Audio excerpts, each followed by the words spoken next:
are formidable. I've waited for this moment.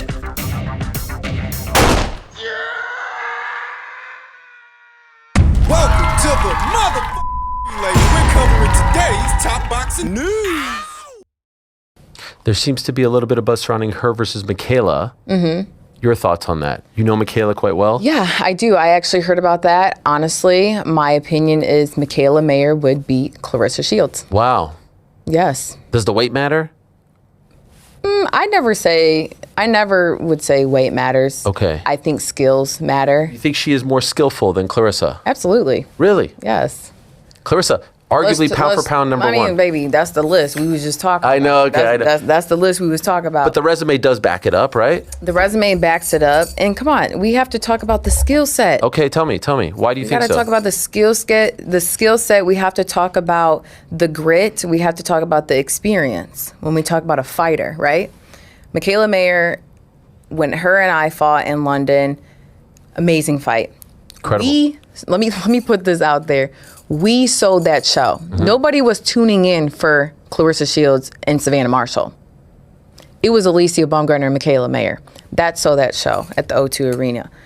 And I beat Michaela, moved on, became undisputed. She also moved on and became another world champion in another weight class. I have to give her credit to that.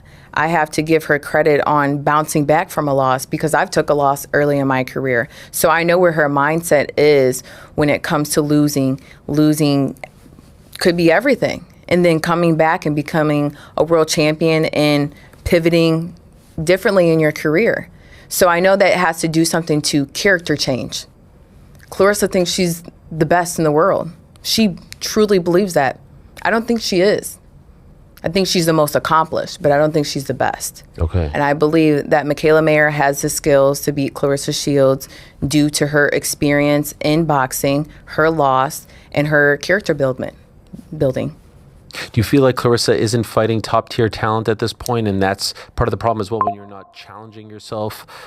And she is sort of a victim of the fact that at that weight class up there, there's just not a lot of top talent. Yes, at that weight class there isn't. But again, it comes down to a disciplined fighter. How dedicated are you? Get a nutritionist. I ain't seen that girl come to weigh-ins with abs at all. And I don't know if that's AI. So you can't tell me. But I've never seen her come to weigh-ins with abs. I never seen her in tip-top dog shape. And so if you are dedicated on making those fights, come down a weight class, get a nutritionist. It's not hard. Fighters do it all the time. I agree with Alicia on some points, but not others. I do not believe Michaela Mayer, as much as I like her, can beat Clarissa Shields. Alicia downplays the role of weight in such a fight. Fighters often do this just for it to become a sticking point in negotiations. No, it's not about the weight. It's all about the skills that pay the bills. But as soon as the contracts get drawn up, weight becomes a sticking point. And weight would matter in a Mayer versus Shields fight. Takes an extraordinary level of skill to overcome sizable weight like what Usyk did with Tyson Fury. It would take that much for Michaela to overcome the size of a Clarissa Shields. They may be eye level to each other, but one fighter is noticeably heavier than the other. One debuted at lightweight and the other debuted at super middle. Weight matters. So I don't agree with Alicia that Michaela would beat Clarissa Shields or that weight doesn't matter. It absolutely does. I don't agree on that, but I do agree Clarissa believes herself to be the best in the world. She truly believes that. To the point she will argue down anyone and everyone online asserting that point. She may be the most accomplished, but the most skilled? How much skill does it take to unify barren weight classes, empty divisions? Sort of a cognitive dissonance among Clarissa Shields' fans pretending that those divisions are as deep as, say, super feather or lightweight, super lightweight. Clarissa currently ranks at number 2 on the Ring IQ pound for pound list, so in spite of not liking her, I don't slight her. I acknowledge her accomplishments and rank her as such. But how hard is it to accomplish what she accomplished when those divisions are empty? I feel like they've signed pretty much every great female boxer under the sun except for 4. At the top of that list is Clarissa. Who you obviously know quite well. Were you surprised when she was a free agent not that long ago that she didn't end up signing with them? They had talked. It seemed like it was a real thing, and then she ended up, re-signing with Salida and also, having her own kind of group as well with Papoose leading the way with the record label. Were you surprised she didn't sign with them? Not surprised at all. Okay, how come? You said Papoose first. Yeah. That's all I got to say. That's all you need to know. I said the same thing. I never heard of this Win Records that is now involved in Clarissa Shields' boxing career up until she started dating Papoose. And I felt he was the one that orchestrated that if she didn't sign to MVP. Which she should have. It's for two reasons. Two primarily, her pride, her ego, would not allow her to go into business with the same people that she's been taking shots at for years. She's been taking shots at Amanda, shots at Jake. All over a beef that she started. She's a child. Infantile and too immature to do what's good for her, what's best for her own boxing career. It's like trying to get a toddler to eat their vegetables. Ego is a part of the reason she didn't sign to MVP. Papoose is yet another. You think he's just there for moral support? You think he's just there for decoration? I think he's sponging off of her. I think he's involved in her career to the extent that he's a part of the business. To some degree, I think he's making money off Clarissa. Not very much. Because she doesn't make very much. The whole bit about her making $2 million per fight for the next 2 years, I think that's a pump fake. I think they exaggerated about the contract minimum for a deal that he brokered so that if anybody wants to use her moving forward, they have to kick out $2 million. Sort of backfired because what the other promoters are saying is, well, if you're making that much and you are who you are, shouldn't the offers be coming from you? Not the desired effect. It puts the ball in Clarissa's court to make everything happen if you're playing with that kind of scratch. I don't know who she's going to fight moving forward because Michaela Mayer is at MVP now and she doesn't look to be moving up. What about Lauren Price? Yeah, Lauren does seem interested, but I don't get the sense that Lauren Price is going to come to America, move up in weight, and fight Clarissa on the cheap. Nope. I don't know what's going to happen. All I know is I do agree with Alicia. The reason that Clarissa didn't go to MVP, at least in part, is because of her boyfriend and all of his bright ideas. I mean, I would go down to say that was one of the worst bits of business I've ever seen from any organisation, from Zuffa Boxing. But listen, they've got to do what they've got to do. I think like they felt that it was making this big power play and statement. And listen, Conor Benn's a valuable signing because he is a draw. But that was wild. I mean, that was like how to piss money down the toilet very quickly by Zuffa Boxing. That one was. On Saturday's performance at 147, I think it would be a difficult task. But like I say, I think he's more effective up the weights, but he's got his eyes set on a world title. Maybe that's the difference between Conor Benn being promoted by Matchroom and Conor Benn now being promoted by Zuffa Boxing, who I expect him to do more business with. They didn't kick out 15 mil to use him just once. Well, his manager, Keith Connolly, said he's a free agent. Oh, he's free. Free to do what? Free to go back to Matchroom, who doesn't want to do any business with him or his manager? Free to go to Queensbury? Frank ain't gonna put up with his shit. Do you think he's free to go over to BBC and whatever peanuts they're paying over there on Boxer? Use your common sense. He's gonna stay with Zuffa. Operational costs. You can't conceivably turn over a profit from a show like that when that's what it costed you to put it together, and for what? For him to stink out the joint with Regis Prograis? Conor Benn ain't got no experience to compete at the highest level. His ass got, again, a living trust. His pops, he gonna get opportunities that others can't get because of it. Shit, Chavez Jr. got opportunities that he didn't fucking deserve. But that's what it is. It's a business at the end of the day. This dude got a big ass market because of his dad. And that's what it is. And that's how he's able to get into positions like this, to be able to make $15 million like that. And all these other fighters who are way better than him, will never see that type of money. That's just what it is. It's the times we live in, period. That's just what it is. He's a Nepo baby. In many ways, he is the replacement for Chris Eubank Jr. and the role that he's been fulfilling in the sport over the years, living off of his father's surname more than his own ability to box. That's what Conor's doing now. He's just younger than Chris Eubank Jr., arguably more successful, as he would have made a fuck ton of money a lot sooner than Chris did. Eddie Hearn believes that Conor Benn should stay at the higher weights and abandon the campaign to move back down to 147, but staying at 160 or even 154, he could get beat just as easily at those weights as he could at 147. What's the difference? He can't hang with those guys at 160. They're too big. And the guys at 154, I think that's even worse because that division is deeper. So what about moving down? What about 147? Cashing out for the Ryan Garcia fight. And, it's you can't make way. You're going to get knocked out in one round. You want to do that to the kid? I don't know, bro. I think Ryan stops him maybe 4 or 5 rounds at 47. Only because it's also probably because of the weight cut too. Yeah. You know, it's a combination of both. Ryan is way better than him to begin with, but then you also got the bad weight cut you're gonna deal with.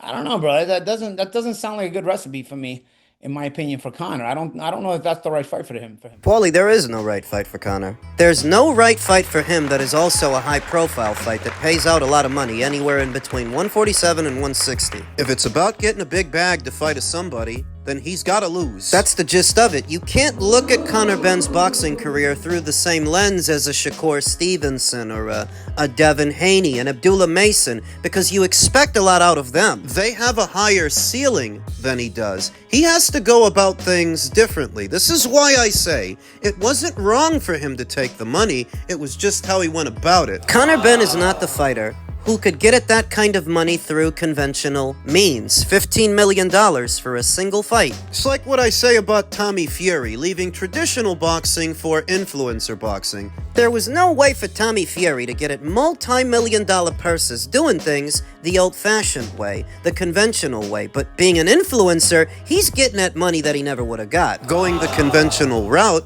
he would have got beat long before he started making multi-millions, whereas being an influencer and that circuit of boxing, it suits him. And this suits Conor? I don't think he goes down to 147 and wins a title from anybody down there. He'll be too depleted to do it. His power is gone. But going down there is actually the best move. Why, you ask? Why does it make a difference where he gets beat? Because depending on where he fights next, that'll determine what he gets paid. And he'll make more money boxing Ryan at 147 and losing than losing to somebody at junior middle or middle. Look, man, I've been watching Conor Benn for some time now. I've always been very critical of Conor Benn, you know, because I didn't see what everybody else saw. You know, and it makes perfect sense because Conor Benn has only had 22 amateur fights. You know, the dude started boxing late. You know, he's the son of a legend, but he started boxing late. You know, like he is literally like the testament of a living trust. Oh yeah, the testament, because I'm telling y'all, if dad wasn't involved, if dad didn't pay the way, he wouldn't be where he is right now. He wouldn't be. Seriously. You know, 22 amateur fights, with the amount of fights that he have now in the professionals, I think he'd been started boxing around 16, 17, you know, turned professional around 19. You know, he was 20-2 with 2 losses, you know, 20 wins, 2 losses as amateur. It's 48 fights altogether in his entire career, amateur and pro. You know, so like when we talking about, you know, how trash he is and sorry he is, it's because, you know, he's considered to be elite. You know, you can look him up on BoxRec. He got 5 stars next to his damn name, like he's done something. You know, and he ain't done shit. He's getting paid like he did. The benefits of nepotism, but even those benefits, they run out. Conor Benn is not long for the sport of boxing. His marquee value has already taken a serious hit, not just for stabbing Eddie Hearn in the back, but for how he looked this past weekend. Don't forget about the doping stuff. There are a lot of people that are still raw about that. You can't look at Conor Benn's career through the same lens as you would look at Shakur's, because Shakur has a higher ceiling, there are a lot more possibilities, whereas a guy like Conor, he's got to go about things differently. He has to... Somebody's gonna fuck him up. Real bad. The next loss is right around the corner. Oh yes, he's going to lose. He just needs to mitigate how and for how much, because that's how a limited fighter has to go about their career. Men's heavyweight news. Eddie Hearn confirms talks for possible Tyson Fury versus Anthony Joshua fight. Anthony Joshua will aim to return to the ring in July before going on to face Tyson Fury later this year. Promoter Eddie Hearn has confirmed. November is now the intended time frame for Joshua versus Fury. Fury issued a public call-out to Joshua following his win over Makhmudov on Saturday, which Joshua refused to accept. Wait a minute. That's not how that happened. Who wrote this article? Guy who goes by the name James Regan, who continued, while Fury said he's already signed for the fight and insisted Joshua should not delay in facing him, Hearn has confirmed negotiations on their side are underway, with Saudi Arabian boxing power broker Turki El Al Sheikh with a 2-fight deal. About in the summer, and then Fury on the table. Hearn expects a deal to finally be reached, but said nothing has been agreed. My instructions from AJ are to make the fight. Hearn told reporters on Tuesday, you receive a contract, it's natural to go back a lot with stuff. Nothing major. A little bit about who he fights in July, when he fights, where's the fight gonna be, still things to negotiate, but I wouldn't say sticking points. We expect to be out in July and then fight Fury in November. Hearn said fans can expect to see Joshua face someone of similar level to Makhmudov mid-year before going on to face Fury. Joshua's preference is for a run out before facing Fury due to inactivity, with just 2 fights in 18 months and his involvement in a car crash in December, while Joshua sustained only minor injuries and is expected to be cleared to return to full training in the next 2 weeks. 2 of his close friends were killed in the crash. On Saturday, Joshua said he will fight Fury, but refused to commit to anything until contracts were signed. I'm going to be completely honest. There's a negotiation that you go through. I've sat at this table with him many times, Joshua said on Netflix. I was just in a serious incident, maybe 4 months ago, so I need to really check out what's going on with my return to the ring. But I'm here. I'm keeping my eye on the game. There's real stuff happening in my life. I'm not ducking no one. Wembley Stadium in London and Dublin's Croke Park have been floated as potential locations for the Fury fight. However, Hearn all but ruled out the Irish venue, given November is the new target date for the bout, and an outdoor arena would be unsuitable in Dublin at that time of year. They don't want Fury and Joshua to freeze their asses off. Both Joshua and Fury are former 2-time heavyweight champions, but have never fought despite years of back and forth between the two. They came close to a 2021 bout, which ultimately fell through, a matchup that would have been for the undisputed crown. So we're that much closer to the finish line. This fight remains one of the biggest fights to make in all of world boxing, despite it not being for alphabet titles. I think that boxing is the only sport that can turn in world-level events that make everybody watch, even if it's not for a championship. The NBA season culminates in the NBA playoffs, the MLB culminates in the World Series, the NFL, the Super Bowl, the NHL, the Stanley Cup, and it's like this year after year. In other sports it is, but that's where boxing is unique. That's where boxing is different. There doesn't need to be a world title on the line for it to be a big fight that everybody watches. A big event. Tyson Fury and Anthony Joshua are both past their best. So it's not about proving that they're the best in the world, just better than each other. Better than one another. It's about bragging rights. It's about finally closing that chapter and delivering to the boxing fans what they've been asking for, albeit a bit late. But better late than never. They've got to settle this, but before that, Anthony Joshua's got to settle in with this new training team. Snap back this stint of inactivity. He's close to the end of his career. I can't give him more than 2 or 3 fights, the max, before he walks away. Before he does, though, he's got to settle up with Fury. Let's hope we make it there.